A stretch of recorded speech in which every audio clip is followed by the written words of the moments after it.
Hello students, ગયા લેક્ચરમાં આપણે એક જનીનના વારસાગમનનો અભ્યાસ કર્યો.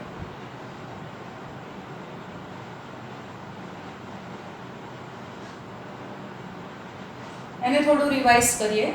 આપણે શું શીખ્યા હતા? એક જનીનનું વારસાગમન કોને કહેવાય? તો જ્યારે એક સાથે એક જ લક્ષણનો અભ્યાસ કરીએ એને એક જનીનનું વારસાગમન તરીકે ઓળખવામાં આવે છે. ત્યારબાદ આપણે જનરલી એને એક જનીનના વારસાગમન તરીકે ઓળખ્યા કારણ કે એક જ સમય એક જ લક્ષણનો અભ્યાસ કર્યો. એમાં આપણે જોયું હતું કે પિતૃ પેઢી તરીકે એને બે છોડ પસંદ કર્યા હતા, જેમાંથી એક છોડ ઊંચો હતો અને બીજો છોડ નીચો હતો. પછી આપણે જોયું કે બંનેનું જ્યારે સંકરણ કરાવવામાં આવ્યું ત્યારે બંનેના સંકરણના આધારે આપણને જે પણ પરિણામ મળ્યા હતા એમાં F1 પેઢીના જે પરિણામ હતા એ બંનેમાંથી કોઈ એક જ પિતૃને મળતા હતા. મતલબ કે આપણે જોયું હતું કે ઊંચા છોડ અને નીચા છોડ લીધેલા હતા. તો જ્યારે તમે ઊંચા અને નીચા છોડ લીધા હતા પિતૃ પેઢીમાં ત્યારે આપણને F1 પેઢીનું જે પરિણામ મળ્યું હતું એ પરિણામમાં બધા છોડ કેવા હતા? ઊંચા હતા. મતલબ કે બેમાંથી કોઈ એક જ પિતૃને મળતા આવે. પછી આપણે F1 પેઢીના છોડનું શું કરાવવામાં આવ્યું? સ્વફલન કરાવ્યું. તો જ્યારે આપણે એનું સ્વફલન કરાવ્યું ત્યારે આપણને F2 પેઢીમાં શું પરિણામ મળ્યું હતું? તો F2 પેઢીમાં આપણને પરિણામ મળ્યા હતા ઊંચા છોડ અને નીચા છોડ. મતલબ કે એ પરિણામ કોના જેવું હતું? તો બંને પિતૃને મળતું આવતું હતું. અને પછી આપણે આ પ્રયોગના આધારે બે પ્રમાણ શોધ્યા હતા, જેમાં સ્વરૂપ પ્રમાણ હતું જે તમે સ્વરૂપને જોઈને નક્કી કર્યું હતું કે કેટલી સંખ્યામાં છોડ તમને ઊંચા દેખાય છે અને કેટલી સંખ્યામાં તમને છોડ નીચા દેખાય છે. મતલબ કે આપણે જોયું હતું કે આપણને 3 છોડ ઊંચા મળ્યા હતા અને 1 છોડ નીચો મળ્યો હતો. બરાબર? એટલે એના આધારે આપણે શું લખ્યું હતું કે એનો સ્વરૂપ પ્રકાર જે પ્રમાણ હતું એ સ્વરૂપ પ્રમાણ હતું 3:1. બરાબર? અને એવી જ રીતે આપણે જનીનોના ગણતરી કરી હતી કે કેટલા જનીનનું બંધારણ એક સરખું છે. મતલબ કેપિટલ T વાળા કેટલા, કેપિટલ T સ્મોલ t વાળા કેટલા અને સ્મોલ t વાળા કેટલા. અને એના આધારે આપણે એનું પરિણામ શોધ્યું હતું 1:2:1. બરાબર? આપણે આટલો કાલે અભ્યાસ કર્યો હતો. હવે બીજી વસ્તુ કે તમને સપોઝ તમે આ લેક્ચર સાંભળ્યો અને પછી તમને કદાચ કોઈ ક્વેરી હોય કે કોઈ ના ખબર પડતી હોય, કોઈ ડાઉટ હોય તો તમે નીચે કમેન્ટમાં પૂછી શકો છો કે શેમાં તમને તકલીફ છે. બરાબર છે? હવે આપણે આજે આ જ જનીનના વારસાગમનનો અભ્યાસ કરીશું, પણ મેં તમને કીધું હતું લાસ્ટ લેક્ચરમાં એમ. કોના આધારે? પ્યુનેટ સ્ક્વેર પદ્ધતિના આધારે. તો પ્યુનેટ સ્ક્વેર પદ્ધતિ નામ શા માટે પડ્યું?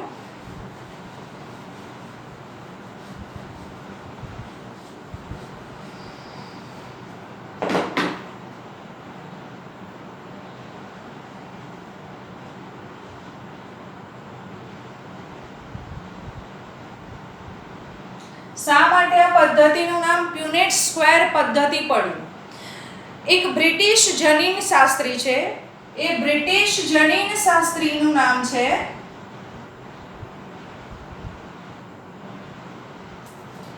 Reginald C Punnett. આ રેજિનાલ્ડ સી પ્યુનેટ નામના વૈજ્ઞાનિકે આ પદ્ધતિ શોધી હતી અને એટલા જ માટે આ પદ્ધતિનું નામ આપેલું છે પ્યુનેટ સ્ક્વેર પદ્ધતિ. કારણ કે એની અંદર એને સ્ક્વેર બનાવ્યા છે અને સ્ક્વેર બનાવ્યા છે પ્લસ એને શોધવાવાળા વૈજ્ઞાનિકનું નામ હતું પ્યુનેટ અને એના આધારે આપણે પદ્ધતિનું નામ આપેલું છે પ્યુનેટ સ્ક્વેર પદ્ધતિ. હવે આ પદ્ધતિ શા માટે શોધવામાં આવી? તો આ પદ્ધતિ એક આલેખીય રજૂઆત તરીકે તેણે દર્શાવી અને આ જે આલેખીય રજૂઆત છે એ આલેખીય રજૂઆત શા માટે કરવામાં આવી? તો આ રજૂઆતના આધારે આપણને જેટલા પણ સંભવિત જનીન પ્રકાર છે એ બધા જ સંભવિત જનીન પ્રકારની ગણતરી કરી શકાય છે. મતલબ તમે શોધી શકો છો આ પદ્ધતિ દ્વારા કે કઈ પેઢીમાં કેટલા સંભવિત જનીન પ્રકારના છોડ મળશે. તો એના માટે આ પદ્ધતિ ખૂબ જ ઉપયોગી છે. આમ તો આપણે લાસ્ટ લેક્ચરમાં એના ગાણિતિક સંજ્ઞા કેપિટલ T, સ્મોલ t એ બધા સ્વરૂપે સમજ્યા, બટ અહીંયા પર્ટિક્યુલરલી કેવી રીતે સ્ક્વેરમાં એને દર્શાવ્યા અને એના આધારે તમે પ્રોબેબિલિટી કેવી જનીન પ્રકાર, કેટલા સંભવિત જનીન પ્રકાર તમને મળશે એ બધું જ આપણે અહીંયા ગણી શકીશું. ઓકે, તો શા માટે આ પદ્ધતિનું નામ પ્યુનેટ સ્ક્વેર પડ્યું? કારણ કે એને શોધવાવાળા વૈજ્ઞાનિકનું નામ હતું રેજિનાલ્ડ સી પ્યુનેટ અને એટલા માટે આ પદ્ધતિનું નામ પડ્યું છે પ્યુનેટ સ્ક્વેર અને આમાં એને સ્ક્વેર દોરેલા છે એટલા માટે આપણે એને સ્ક્વેર પદ્ધતિ તરીકે ઓળખીએ છીએ.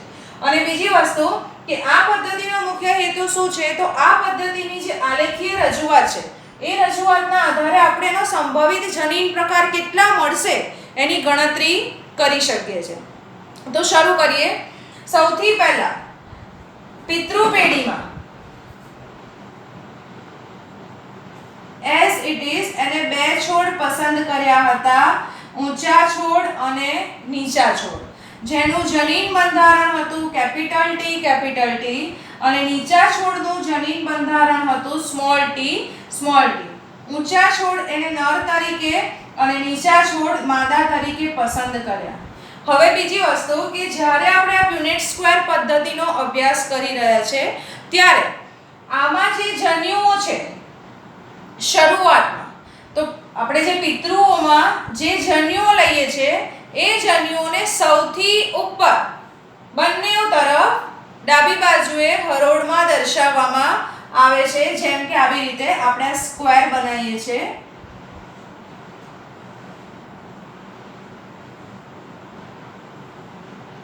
ઓકે, તો આના કયા સંભવિત જન્યુઓ છે? તો આપણે અહીંયા ઉપર હરોળમાં લખીશું કેપિટલ ટી.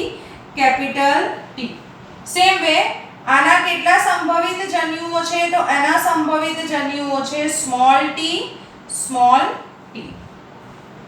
ક્લિયર?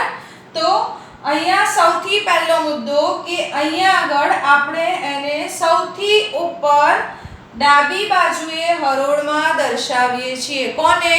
પિતૃમાં લીધેલા સંભવિત જન્યુઓને. ક્લિયર? હવે પછી શું કરવાનું કે એ જે સંભવિત જન્યુઓ છે એમની વચ્ચે ફલન કરાવવામાં આવે છે. તો ફલન કરાવીશું તો તમે જોઈ શકો છો કેપિટલ ટી નું જોડાણ મતલબ નર જે છે એના કેપિટલ ટી નું જોડાણ માદાના સ્મોલ ટી સાથે થશે. એવી જ રીતે આ કેપિટલ ટી નું આ સ્મોલ ટી સાથે થશે. સેમ આ જે નર છે એના કેપિટલ ટી નું માદાના સ્મોલ ટી સાથે જોડાણ અને એવી જ રીતે નરના કેપિટલ ટી નું જોડાણ માદાના સ્મોલ ટી સાથે થશે. તો આપણને આ જે પરિણામ મળ્યું એ પરિણામ કઈ પેઢી તરીકે દર્શાવી શકાય છે? F1 પેઢી તરીકે. કઈ પેઢી તરીકે દર્શાવાય છે? F1 પેઢી તરીકે. મતલબ કે જુઓ આ જે F1 પેઢીનું જે પરિણામ મળ્યું બરાબર, એમાં આપણને દરેકે દરેક જનીન પ્રકાર કેવા મળ્યા છે? કેપિટલ ટી અને સ્મોલ ટી પ્રકારના. કેવા મળ્યા છે? કેપિટલ ટી અને સ્મોલ ટી પ્રકારના. મેં તમને ગયા લેક્ચરમાં સમજાવ્યું હતું કે કેપિટલ ટી સ્મોલ ટી એટલે કેવો પ્રકાર કહેવાય? વિષમયુગ્મી. કેવો કહેવાય? વિષમયુગ્મી. કેમ વિષમયુગ્મી કહેવાય? કારણ કે બંને કારકો એકબીજાથી વિરોધાભાસી છે. મતલબ કે કેપિટલ ટી છે અને એક સ્મોલ ટી છે. તો આ F1 પેઢી જે છે એ F1 પેઢીના બધા જ છોડ આપણને કેવા મળ્યા? ઊંચા. કેવા છોડ મળ્યા આપણને? ઊંચા. ક્લિયર? હવે અહીંયા સુધી ખ્યાલ આવ્યો કે સૌથી પહેલા પિતૃના જે જન્યુઓ હતા કેપિટલ ટી જેને નર તરીકે લીધા, સ્મોલ ટી માદા તરીકે. આના જે જન્યુઓ છે એને ઉપરની તરફ ડાબી બાજુએ હરોળમાં દર્શાવવામાં આવે છે અને પછી એ જે કેપિટલ ટી છે એનું ફલન સ્મોલ ટી એટલે નરનું ફલન માદા સાથે કરાવતા આપણને F1 પેઢીમાં બધા જ પરિણામ કેપિટલ ટી સ્મોલ ટી સ્વરૂપે મળે છે. એટલે F1 પેઢીના બધા જ છોડ આપણને ઊંચા મળી આવે છે. બરાબર? એટલે F1 પેઢીમાં 100% છોડ ઊંચા મળે છે. જે મેન્ડલે કીધું હતું એમ કે બેમાંથી કોઈ એક જ પિતૃને મળતા આવ્યા. ત્યારબાદ લાસ્ટમાં શીખવાડ્યું હતું તેમ F1 માં જે પરિણામ મળ્યું એનું આપણે શું કરાવીએ છીએ? સ્વફલન. શું કરાવીશું? સ્વફલન. તો જુઓ એટલે સ્વફલનમાં તમે આવી રીતે લખી શકો છો. અહીંયા લખ્યા આપણે કેપિટલ ટી જેનું ફલન કરાવવામાં આવે છે કેપિટલ ટી સ્મોલ ટી ની સાથે. તો અહીંયા આગળ જે કેપિટલ ટી સ્મોલ ટી છે, તો આ કેપિટલ ટી સ્મોલ ટી જે સપોઝ આપણે એને નર અને આપણે એને માદા તરીકે દર્શાવીએ છીએ. અગાઉની જેમ જ તમે લખી શકો છો કે અહીં આગળ આપણે સ્ક્વેર બનાવીએ છીએ.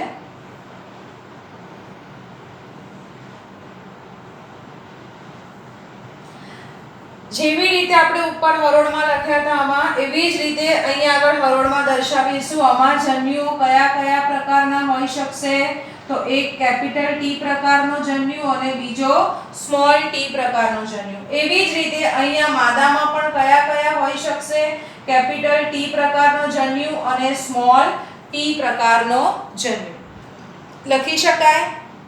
તમે આકૃતિમાં જોઈ જ શકો છો કે જુઓ, માદા નર જે છે એના કેપિટલ ટી જે છે, મતલબ તમે કહી શકો નર, ધેટ મીન્સ કે પરાગ, અને માદા મતલબ કે અંડકોષ. તો આ જે નર છે એની જે પરાગરજ છે કેપિટલ ટી જનીન બંધારણ ધરાવતી, એની સંભાવના માદાના કેપિટલ ટી ધરાવતા અંડકોષ સાથે કેટલી છે? 50%. અને એવી જ રીતે માદાના મતલબ કે અંડકોષ કે જે સ્મોલ ટી જનીન બંધારણ ધરાવે છે એની સાથે પણ કેટલી છે? 50%.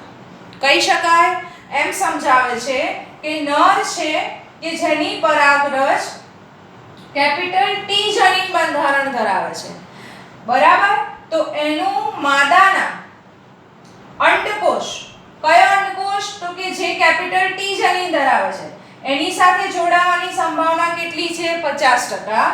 અને સ્મોલ ટી સાથે પણ જોડાવાની સંભાવના કેટલી છે? 50%. તો બંનેનું ફલન થઈ શકે. કાં તો કેપિટલ ટી નું જોડાણ થશે કેપિટલ ટી સાથે, સેમ વે કેપિટલ ટી નું જોડાણ થઈ શકે છે સ્મોલ ટી સાથે, બરાબર. એવી જ રીતે જે સ્મોલ ટી ધરાવે છે પરાગરજ, મતલબ કે જે પરાગરજમાં જનીન બંધારણ સ્મોલ ટી છે, એને પણ સેમ બે પોસિબિલિટી છે કે એ 50% એવા અંડકોષ સાથે જોડાણ ધરાવે છે કે જેનું બંધારણ કેપિટલ ટી છે, અને બીજા 50% કેવું જોડાણ ધરાવે છે કે જેનું બંધારણ સ્મોલ ટી છે. તો અહીંયા પણ બે પોસિબિલિટી છે કે સ્મોલ ટી પરાગરજ જે છે એ કાં તો કેપિટલ ટી અંડકોષને પરાગિત કરે છે અથવા તો સ્મોલ ટી અંડકોષને પરાગિત કરે છે. એટલે સેમ તમે લખી શકો કે અહીંયા આગળ સ્મોલ ટી કેપિટલ ટી સાથે જોડાઈ શકે છે અને સ્મોલ ટી કોની સાથે જોડાઈ શકે છે? સ્મોલ ટી સાથે, બરાબર. તો અહીં આગળ એટલે આપણને આ જે પરિણામ મળ્યા છે એ પરિણામ કઈ પેઢીનું પરિણામ થયું? F2 પેઢીનું. તો F2 પેઢીમાં તમે જોઈ શકશો કેપિટલ ટી આપણે લખીએ કેપિટલ ટી, બીજું મળે છે capital T small T, same with capital T small T, અને લાસ્ટમાં છે સ્મોલ ટી સ્મોલ ટી. તો અહીં આગળ કેપિટલ ટી સ્મોલ ટી અને કેપિટલ ટી સ્મોલ ટી, આ જે ત્રણેય છોડ મળ્યા, તો તમે સ્વરૂપના આધારે જોશો તો તમને ત્રણે ત્રણ કેવા દેખાવાના? ઊંચા. જુઓ, આમાં તો ઊંચો શા માટે દેખાય છે? બીકોઝ કે અહીં આગળ બંને કેવા છે? Capital T. તો તમે લખી શકશો કે આ છોડ કેવો છે? ઊંચો છોડ છે. તો એવી જ રીતે તમે અહીંયા જોઈ શકો છો કે આ બંને કેવા છે? તો કે કેપિટલ ટી સ્મોલ ટી. તો આપણે અગાઉ સમજ્યા હતા કે કેપિટલ ટી કે જે પ્રભાવી છે કોની ઉપર? સ્મોલ ટી ઉપર. અને જ્યાં સુધી પ્રભાવી હાજર છે ત્યાં સુધી પ્રચ્છન્ન અભિવ્યક્ત થશે નહીં. મતલબ કે બેમાંથી અભિવ્યક્ત કોણ થશે? ફક્ત ને ફક્ત પ્રભાવી જ અભિવ્યક્ત થશે. એટલે પ્રભાવી અભિવ્યક્ત થશે મતલબ આમાં અભિવ્યક્ત કોણ થશે? Capital T. એટલે છોડ કેવા મળશે? ઊંચા. તો આ બંને પણ આપણને કેવા છોડ મળશે? ઊંચા. અને આ જે છે સ્મોલ ટી એ છોડ કેવા મળશે? નીચા. તો તમે ગણી શકો કે સ્વરૂપના આધારે તમે જોશો ત્યારે આપણને કયું પ્રમાણ મળે છે? તો કે 1, 2 અને 3. ત્રણ છોડ કેવા? ઊંચા અને એક છોડ કેવો? નીચો. તો પ્રમાણ કયું મળ્યું આપણને? 3:1. આ કયું પ્રમાણ થયું? સ્વરૂપ પ્રમાણ. કેમ સ્વરૂપ પ્રમાણ કીધું? કારણ કે તમે એને જોઈને ડિસાઈડ કરો છો. તમે જોઈને એવું નથી આઈડેન્ટિફાઈ કરી શકતા કે એનું અંદરનું જનીન બંધારણ કયું હશે. મતલબ કે કેપિટલ ટી હશે કે પછી કેપિટલ ટી સ્મોલ ટી હશે, એવું આપણે ડિસાઈડ કરી શકતા નથી. હા, આપણે એવું જરૂર જોઈને કહી શકીએ બે આ ત્રણ ઊંચા છે અને આ એક નીચા છે. મેં તમને લાસ્ટ લેક્ચરમાં પણ આ વસ્તુ સમજાવી હતી. અને આ થયું એનું સ્વરૂપ પ્રમાણ.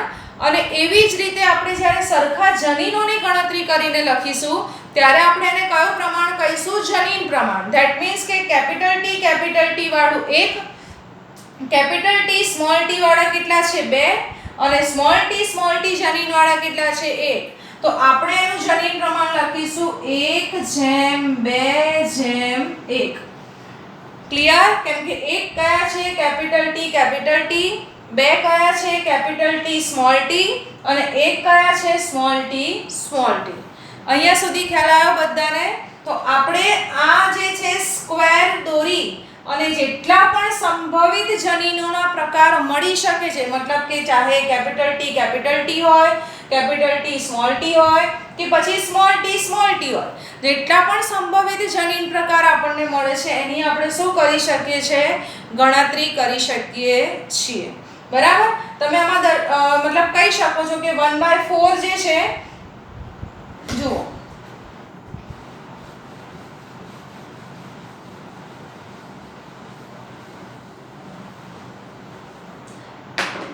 આપણે દર્શાવી શકીએ છીએ કે જે 1/4 કેપિટલ ટી મળે, same way 1/2 capital T small T મળે, અને 1/4 આપણને સ્મોલ ટી મળે.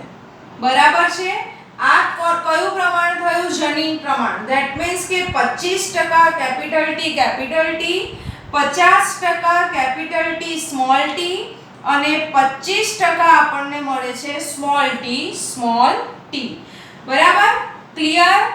આ અને જ્યારે આપણે સ્વરૂપ પ્રમાણ જોઈએ તો લખી શકાય કે 3/4 આપણને કેવા મળશે? ઊંચા, અને 1/4 આપણને કેવા મળશે? નીચા. મતલબ કે 75% છોડ ઊંચા મળે છે અને 25% છોડ નીચા મળે છે. આ જે પહેલું લખ્યું છે એનું જનીન પ્રમાણ લખ્યું, અને આ જે બીજું લખ્યું છે એનું શું લખ્યું છે? સ્વરૂપ પ્રમાણ. મતલબ એના ઉપરથી એટલું તો ક્લિયર થાય છે કે આપણે જ્યારે સ્વરૂપ પ્રમાણ શોધી રહ્યા છે એ વખતે આપણને એવો કોઈ જ અંદાજ નથી આવતો કે એની અંદર કેપિટલ ટી છે કે પછી કેપિટલ ટી સ્મોલ ટી છે. બરાબર? તો એ આપણે શોધી શકતા નથી. આપણે ફક્ત એના સ્વરૂપને જ ધ્યાનમાં લઈ શકીએ છીએ. અને જ્યારે જનીન પ્રમાણ આપણે શોધીએ છીએ ત્યારે ફક્ત અને ફક્ત સરખા જનીન બંધારણને ધ્યાનમાં લેવામાં આવે છે. એવું આપણને આ પદ્ધતિ ઉપરથી સમજાવવામાં આવે છે. બરાબર? હવે આટલો આપણે તમે રેશિયો લખ્યો એના પરથી આપણે એવું લખી શકીએ. જુઓ અહીં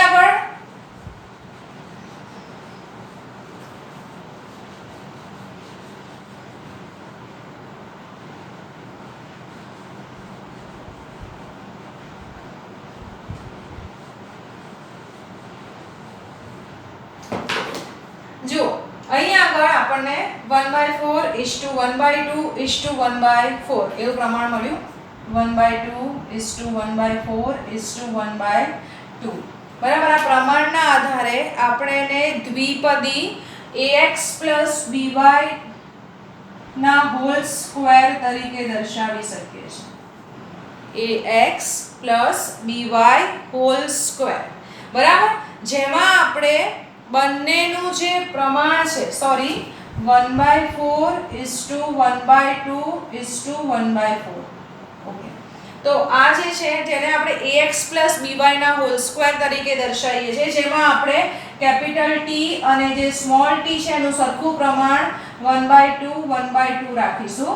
એટલે તમે આવી રીતે લખી શકો છો 1/2 કેપિટલ ટી + 1/2 સ્મોલ ટી નો whole square.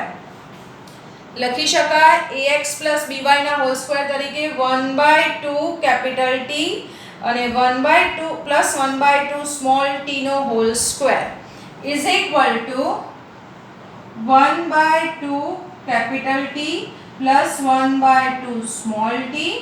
Same way 1/2 capital T plus 1/2 small t. Clear?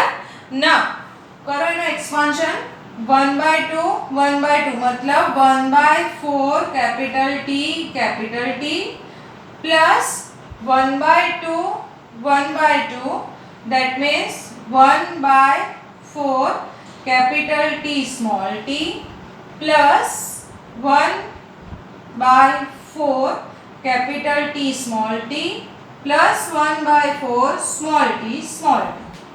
કહી શકાય જુઓ 1/2 1/2 1/4 capital T second 1/2 1/2 that means 1/4 capital T small t.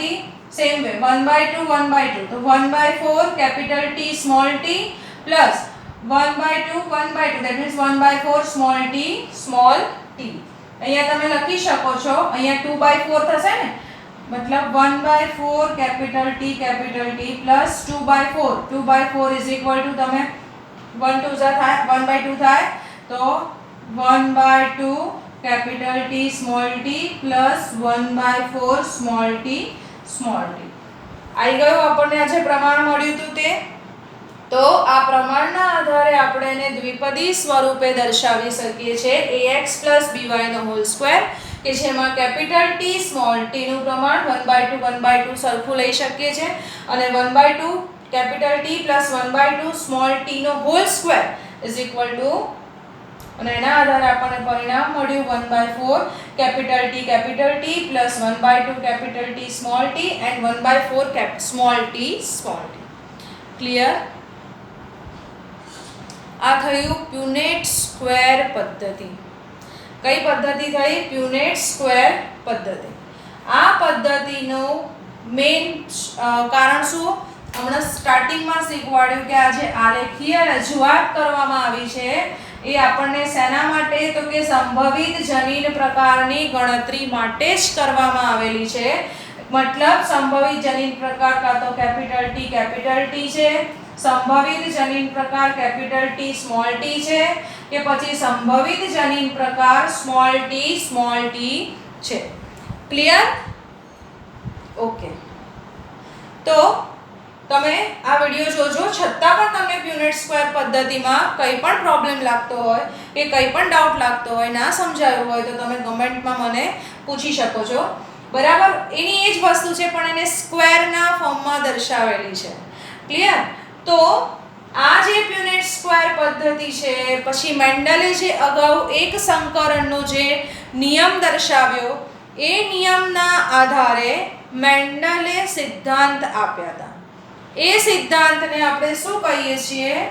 આનુવંશિકતાના સિદ્ધાંત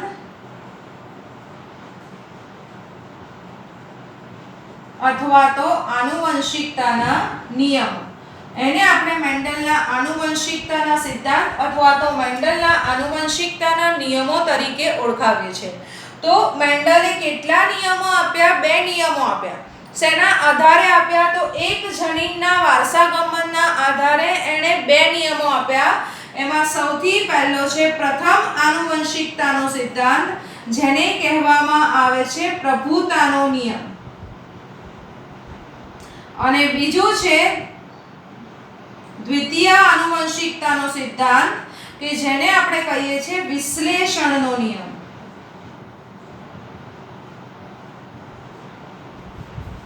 બરાબર છે? તો પ્યુનેટ પદ્ધતિ શા માટે કહેવાય? પ્યુનેટે શોધી એટલા માટે, એના ઉપરથી આપણે શું શોધ્યું? તો સંભવિત જનીન પ્રકાર. એને આપણે દ્વિપદીના ગાણિતિક સ્વરૂપમાં પણ દર્શાવી શકીએ છીએ. અને લાસ્ટમાં આ બધા જ જેટલા પણ પરિણામો આવ્યા એક સંકરણના નિયમના, એ પરિણામોના આધારે મેન્ડલે શું કર્યું? તો એને આનુવંશિકતાના સિદ્ધાંત એટલે કે નિયમો આપ્યા. એટલે તમને જો એવું પૂછવામાં આવે કે મેન્ડલના એક સંકરણના સિદ્ધાંતના આધારે અથવા તો મેન્ડલના એક સંકરણના પ્રયોગના આધારે મેન્ડલે કેટલા નિયમો દર્શાવ્યા? તો આન્સર આવે કે મેન્ડલના એક સંકરણના પ્રયોગના આધારે મેન્ડલે 2 નિયમો દર્શાવ્યા, જેનો ફર્સ્ટ નિયમ છે પ્રભુતાનો નિયમ અને એનો બીજો નિયમ છે વિશ્લેષણનો નિયમ. ક્લિયર?